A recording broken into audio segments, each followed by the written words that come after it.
Do you think your mother-in-law is a bad woman?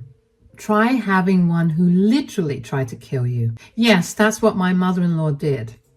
Hi, I'm Elise, and excuse me for using fake names, but I have to. My story might be a little unique, which is why there is a chance I might be recognized. I really don't want to talk about this in person, so I would rather keep my identity a secret. This story is about my mother-in-law, Jennifer, who thought that she could end me and get away with it. Why did she want to end me? Because she hated me. Now, to understand why Jennifer hated me, you need to know her background. She had been married to a rich man named Victor, who is my father-in-law. Their son, Darren, is my husband and the absolute love of my life. We had a fairy tale-like romance and ended up falling deeply in love with each other. Jennifer didn't like it, of course. In fact, she actively encouraged Darren to break up with me.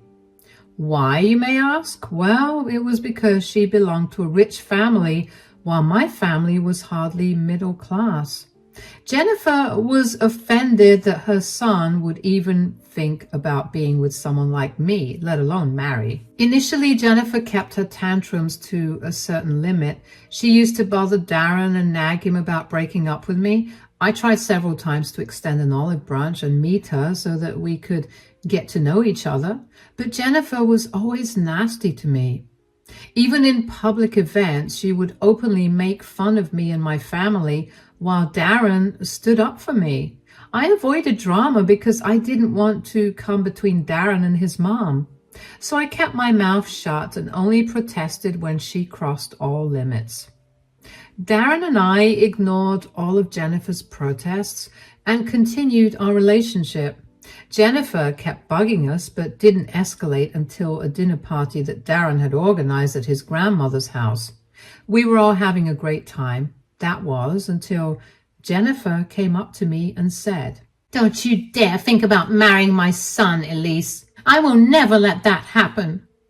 I don't know what brought this on, but now is not the time, Jennifer. We are at someone's party.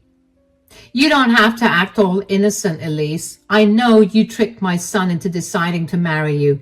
I bet you even gave him the idea of proposing to you at this party. I was confused for a while before it finally struck me that maybe Darren had planned to propose to me at the party. When I looked over at Darren, he had the most shocked and panicked expression on his face. He ran to my side and looked at his mom in both disbelief and anger. He then said, "Mom, what's wrong with you? Why would you ever say that? What I do with my life is none of your business." "I am your mom, so this is my business, Darren. You have to listen to me, Darren. You cannot get engaged to Elise." I just don't understand, Jennifer. What is your problem? Why are you being like this? What do you have against me? You simply don't deserve to be a part of my high society family. If my son marries you, everyone will laugh at us. I will never let that happen. Darren, you understand what I'm saying, right? Jennifer had early on told everyone that I belonged to a lower class than her, which was why she was not going to accept me. People started to whisper while I looked down in embarrassment. I felt utterly humiliated in front of everyone. However, even though I didn't protest, Darren did protest on behalf of me. He said, "I don't care about everyone. Mom, you have known for a while that I plan to propose to Elise. You brought this up today on purpose so that the surprise proposal is spoiled." Listen to me, Darren. I don't care if I have spoiled your stupid little proposal. That proposal shouldn't have occurred in the first place. You should have listened to me when I told you to break up with her. I already told you, Mom, your opinion on Elise won't change my mind in any way. I love her and will marry her, and that's final. Jennifer looked super shocked that her own son would talk to her that way. She was literally wide-eyed from shock or whatever. I had no sympathy for her because she confirmed my doubts about the proposal.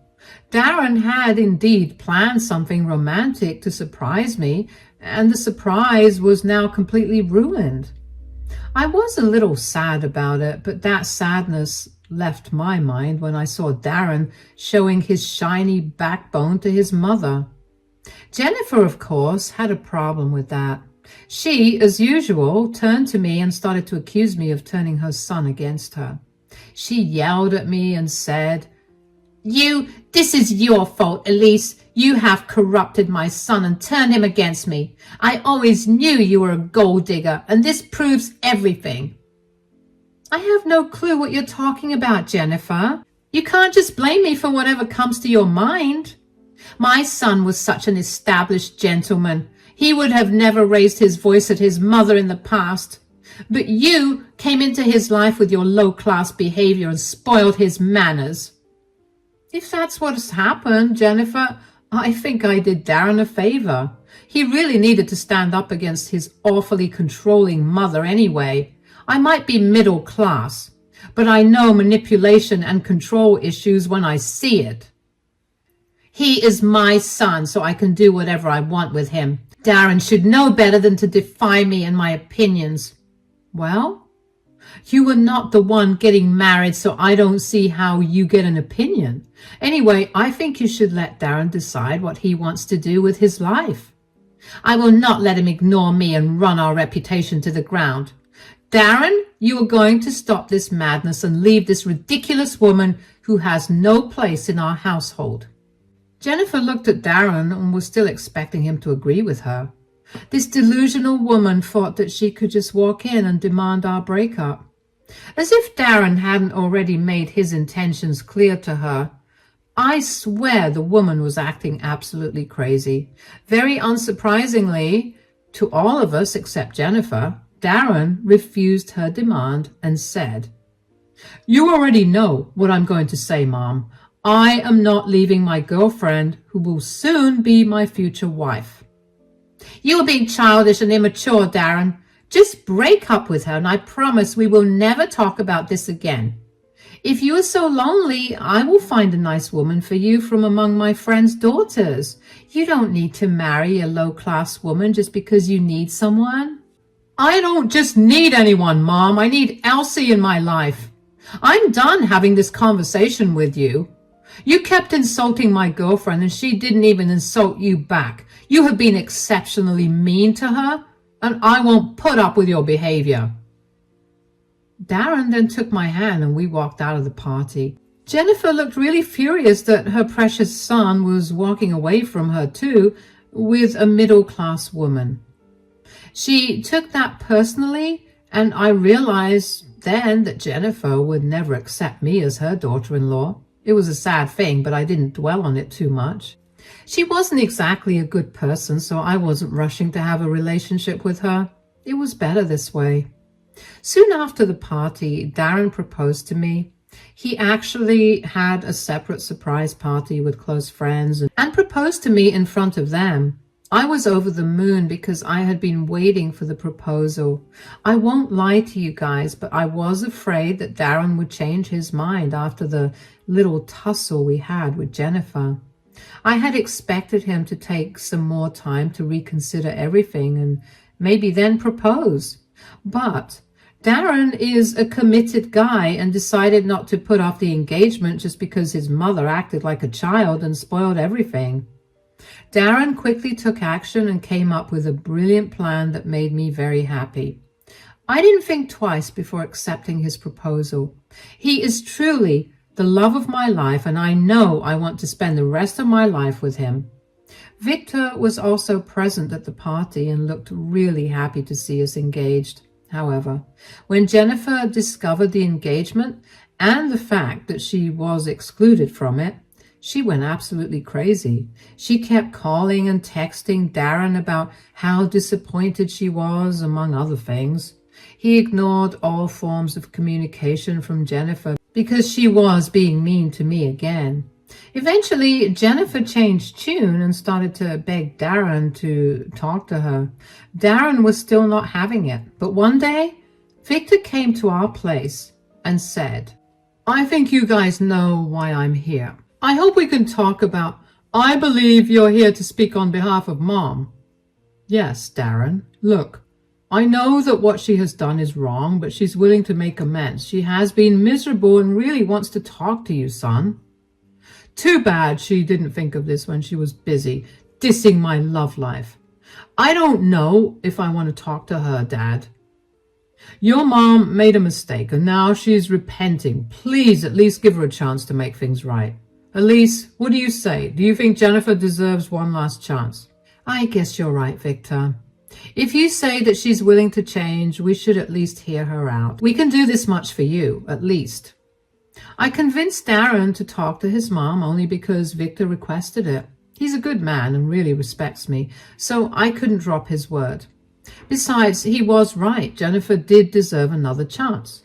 So Darren, Victor, and I came up with a way to talk things out. We weren't ready to face Jennifer in person, so we arranged a conference call from our homes. As soon as we made the call, Jennifer was on the screen with tears in her eyes. Darren looked at her coldly while I wasn't sure what I should do. And Darren said in a cold voice, Dad told us that you wanted to talk. What do you want to talk about, Mom? Son, I really don't want to lose you. Let's talk about this, okay? I'm sure we can come to an understanding. No, Mom, you will come to a compromise, not me. I did my best to make sure you two get along, and Elise has done enough as well. You are the one who kept demeaning her and insulting her, and this is all your fault, Mom. That's why we stopped talking to you. Are you really going to cut off your mom, Darren? You are the only child I have. How will I manage to live without my only son? Then you better change your stance.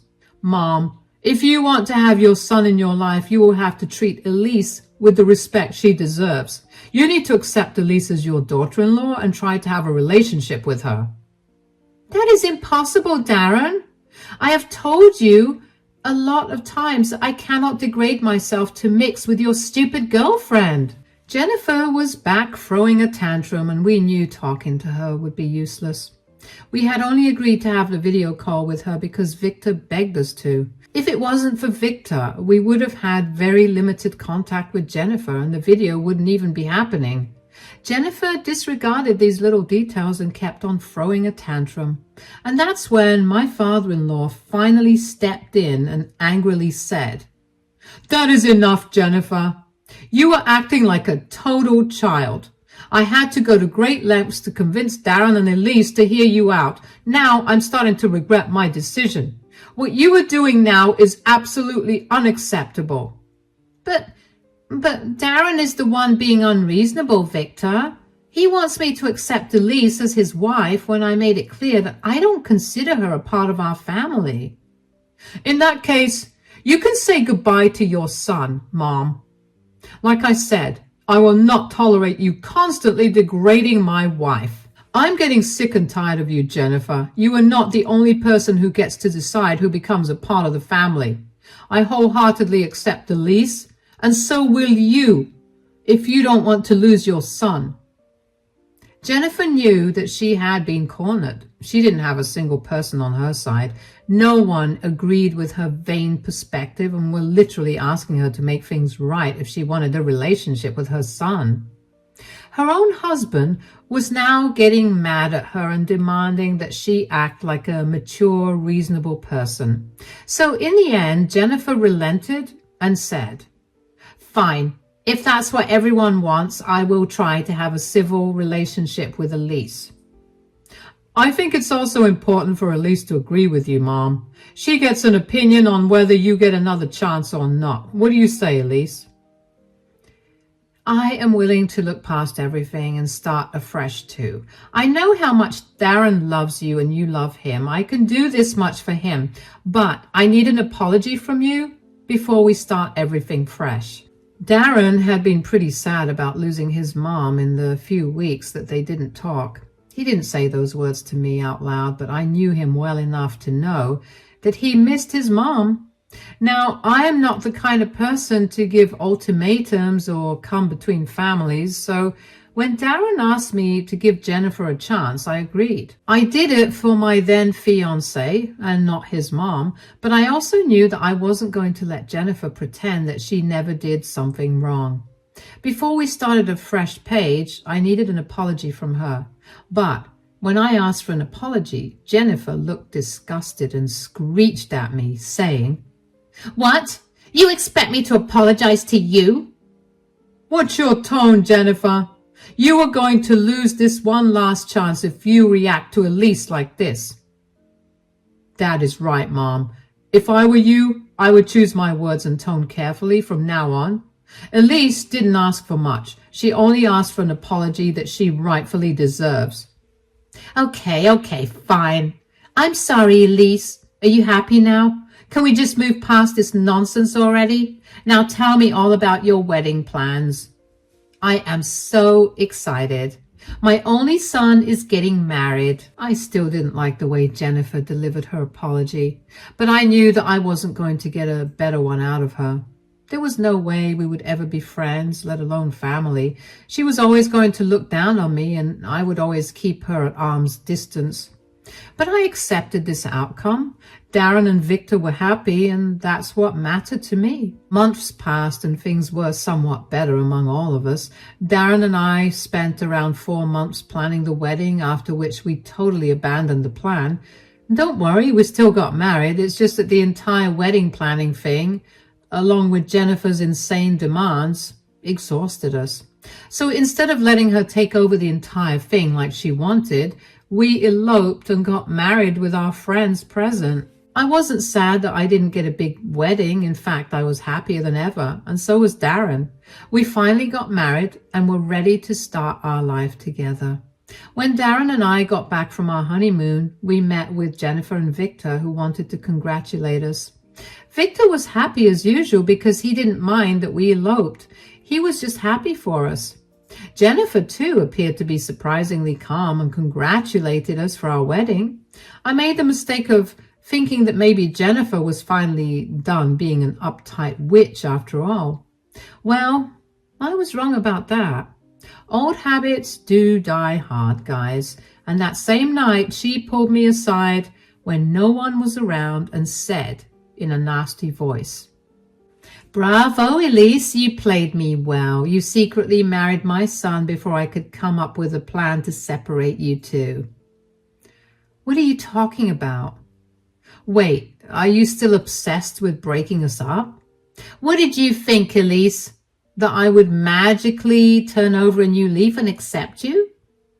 My instincts were right, guys. Jennifer never really reconciled with me or accepted me as her daughter-in-law. She was only faking it so that Darren wouldn't cut her off. I was pretty sure that she would have messed up my wedding if I hadn't made the split-second decision to elope. I thanked the heavens that Darren actually agreed with me and made a run for it. I guess his instincts, too, were telling him to avoid a grand wedding because of possible complications. The only one who didn't find the elopement nice was Jennifer, who always had ulterior motives. She wasn't even hiding it anymore, so I said, "Wow, Jennifer, so all of your changed behavior was fake. You were just masking your emotions and trying to find ways to break us up." "Yes, and I would have succeeded if you and Darren hadn't gone through the wedding. I would have humiliated you just like you humiliated me by asking me to apologize. I never would have apologized to a lowlife like you if my son and husband hadn't threatened me. Don't think I have forgotten that." "Good to know, Jennifer. Don't worry. I too won't forget our conversation today." "You better not, Elise. From today onwards, you better sleep with one eye open. I will separate you from my son. I will make it happen, and in that process, I will make you pay for forcing me to apologize to you." I should have known then that Jennifer wasn't making small threats. I chalked it up to her being super angry that she missed a chance to ruin my wedding. I did expect Jennifer to try and do something stupid, but I could never imagine what she ended up doing to me. None of us had imagined what she was capable of doing. I did tell Darren about my little conversation with Jennifer that night. He was angry, but not at all shocked. He confirmed my theory that he knew Jennifer would try and interfere in the wedding. He was her son, after all, so he knew exactly what his mother was thinking. After another big confrontation and fight, Jennifer apologized to me again, much to her own dismay. Sometimes I think the second apology was what pushed her over the edge. Maybe we will never know what did her in. But Jennifer started to make a grand plan to get rid of me, and she was almost successful in doing it. The incident happened on my birthday, which was 2 months after our elopement.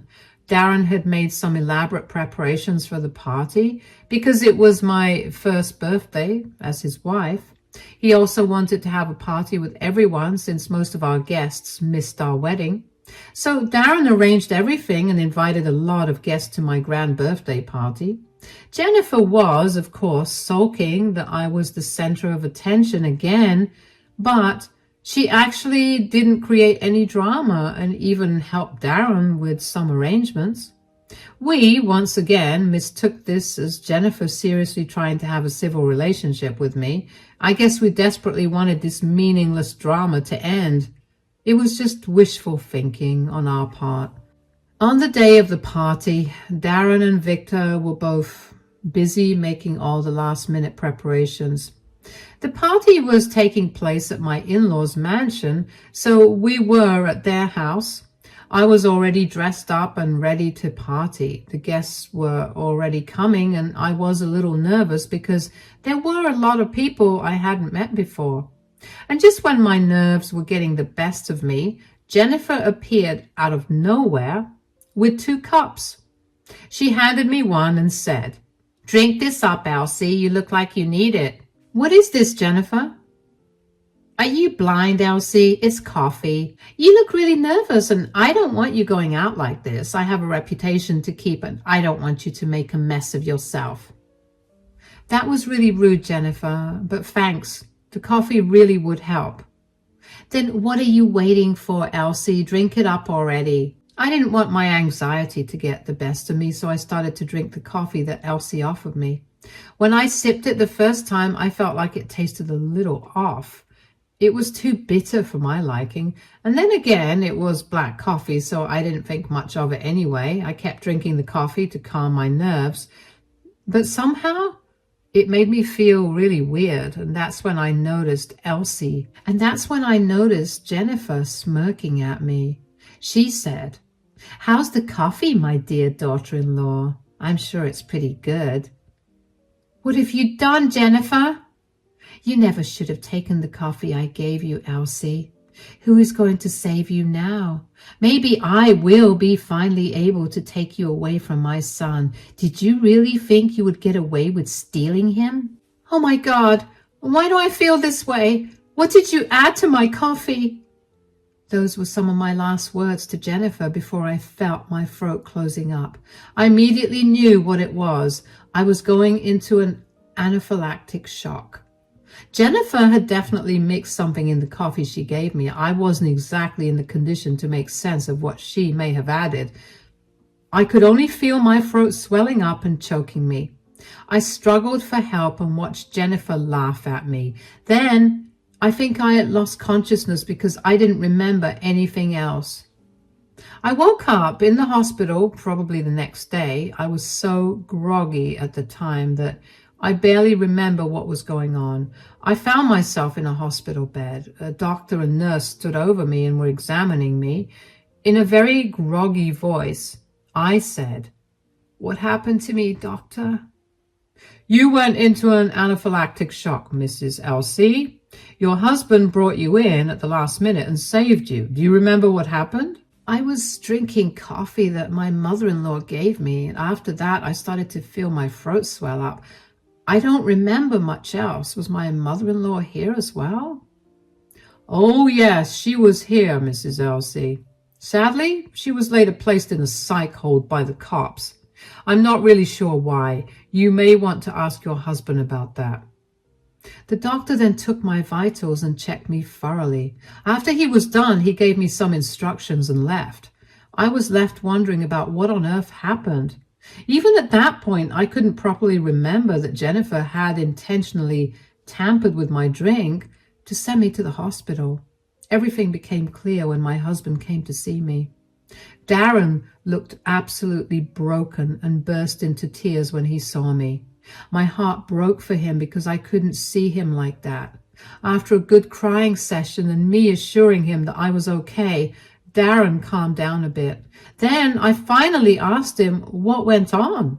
He said, "I came to find out because you were late for the party. Everyone was already there. I went looking for you and found you unconscious in the kitchen.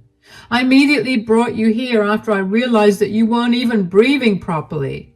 The doctor told me that I went into anaphylactic shock. Yes, that's what we discovered as well. As soon as the doctors told us, we rushed home to see what happened. Dad pulled the CCTV footage to find out more, and that's when we saw you collapse after drinking something Mom gave you. Oh my God, yes, I do remember it. Jennifer gave me coffee to calm me down. I don't know what she told me next, but she was laughing when I was struggling to breathe. That haunting memory came back to me in an instant. Sometimes, even now, I hear her laughter in my nightmares. It was just horrible. Darren looked pretty defeated after I told him what happened. He said, "I know that, Elsie. We all saw the footage. We think Mom slipped something in your drink that caused you to go into shock. The cops are still investigating what happened." The cops? The doctors told me that Jennifer was put on a psych hold. Yes, Elsie. After we discovered the truth, we confronted Mom. I can't tell you all the vile things she said about you. Dad and I immediately called the cops on her. She was put into a psych hold because of how unstable she was acting. I've already pressed charges against her, Elsie. You have filed a police report against her? Do you really want to do that? Listen to me, Elsie. I have allowed my mother to ruin our life enough already. But she just tried to kill you. We don't know if it was intentional or not, but she did do this. There is no way I can let her get away with this. Don't worry, you will never see her again, Elsie. She will be gone for good. I'll make sure of it. I started to cry with relief when Darren told me that he would never let Jennifer come near me again. Darren, too, cried with me. We were both severely traumatized by what happened. Till I was back home, both Darren and his dad stayed by me at all times. Then they took me home and made sure I recovered fast. Don't worry, guys. Darren kept his promise to me. He really didn't let Jennifer near me again. She was put into a psych ward because of her actions, and there was a police case filed against her. She absolutely went crazy, and she is still in the psych ward as we speak. The CCTV footage that was obtained from the house showed enough proof that Jennifer had poisoned my coffee. The most surprising fact was that she didn't even deny it. In fact, Jennifer was pretty proud of what she did because apparently I was taking away her son, so I deserved it. Well, Jennifer's plan to end me or make me sick didn't work very well, though. It backfired on her completely, and she ended up being put on an involuntary hold. Darren and I got great lawyers who were looking into the case. We are hoping to send Jennifer to prison for a while. Also, we took out a restraining order against her so that she can't come near us again. Victor actually ended up filing for divorce because he couldn't be with someone as unhinged as her. He also apologized for bringing Jennifer back into our lives. The poor man was feeling guilty, so I assured him that I wasn't blaming him at all. We are good now. Darren, or any of his family members, didn't go to meet Jennifer. They were all disgusted with her behavior and wanted to stay as far away as possible. Her reputation, which Jennifer was so proud of, was destroyed within a few days. She is now known as the crazy woman who tried to kill her daughter-in-law. Looks like Jennifer is finally being recognized as the lunatic she was. As for me, I have actually managed to have a decent relationship with most of her posh friends. They hate her now and like having me around instead. Darren and I are also doing well, and along with his father, we have formed a strong support system among ourselves.